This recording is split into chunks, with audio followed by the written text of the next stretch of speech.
ओम साईं राम दोस्तों, साईं कथाएँ में आपका स्वागत है। आइए आज की कथा में सुनते हैं बाबा की एक बेहद रोचक और कुछ मार्मिक सी कथा। ये कथा बालाजी बालाजी पीलाजी गुरव जिनका नाम था और वो रहने वाले शिरडी के बगल के कोरहल गांव के थे। तो कोरहल गांव में वो उनका पैतृक निवास था, वहाँ वो रहते थे और उनका पूरा नाम पीलाजी दादाजी गुरव था और वो वाद्य यंत्र बजाया करते थे, शहनाई वगैरह वाद्य यंत्र बजाया करते थे।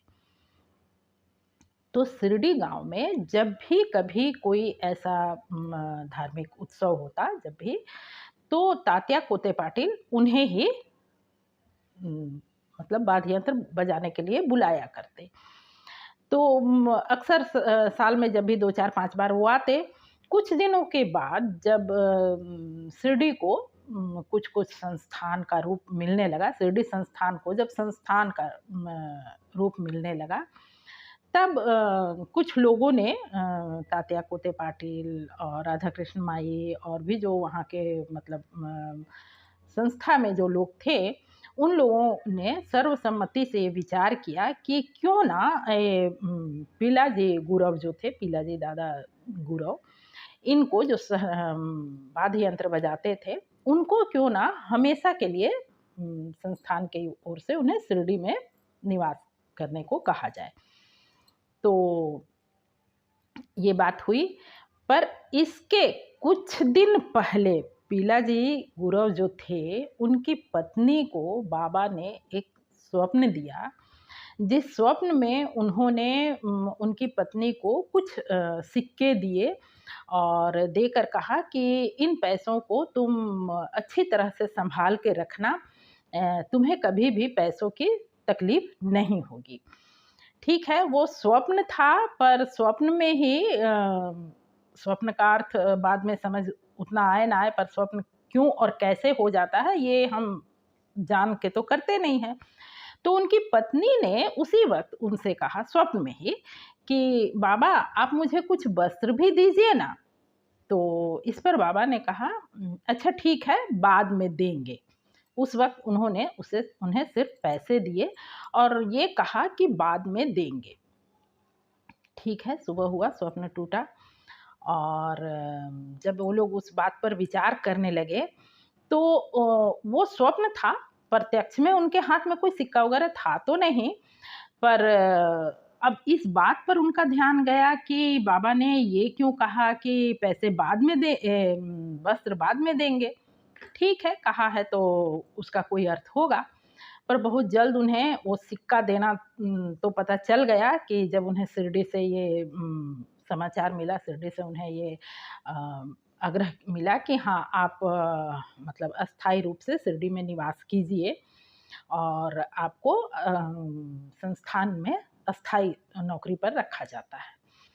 तो ये हुई। तो उसके बाद में ये पीलाजी जो थे वो उनके 2 पुत्र थे। बड़े पुत्र का नाम बालाजी गुरव था। तो ये दोनों पुत्र को लेकर के अपना सपरिवार शिरडी में शिफ्ट हुए और फिर उन्होंने आजीवन शिरडी में ही, वो लोग हमेशा शिरडी के ही होके रहे। तो ये बात तो है कि उनकी जो हाथ में सिक्का दिए थे बाबा वो पूरा हुआ और हाँ, उसके बाद उनका जीवन बहुत अच्छा रहा क्योंकि आर्थिक संपन्नता उनके साथ थी और बाबा का सानिध्य का आध्यात्मिक भी उनके साथ था। तो उनका जीवन बेहतरीन रहा।